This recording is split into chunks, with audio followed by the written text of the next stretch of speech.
శ్రీమాత్రే నమః. నారికేల దీపము.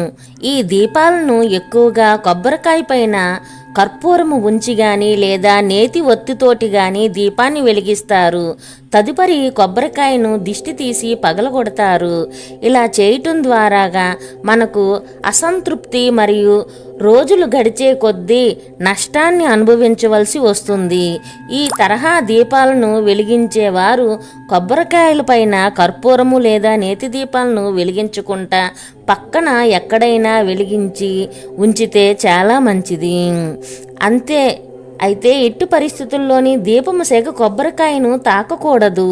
కొబ్బరికాయలోని ఉండే కొబ్బరి పైన కర్పూరాన్ని ఉంచి వెలిగించి తమ శక్తి దేవతలకు లేదా క్షుద్ర దేవతలకు ఎవరైతే దీపాలను వెలిగిస్తారో అటువంటి వారికి నిత్యదారిద్ర్యము సంభవిస్తుంది. దేశాలు పట్టుకొని తిరిగే అనుభవము కలుగుతుంది. అలాంటి జీవితాన్ని గడపవలసి వస్తుంది. అందుకని నారికేల దీపాలను వెలిగించేవారు కొబ్బరికాయ వేరుగా ఉంచి ఆ చిప్పలోని ఒక ప్రమిది పెట్టి కర్పూరం పెట్టి దీపం వెలిగించి గంగలో వదిలితే ఫలితం లభిస్తుంది.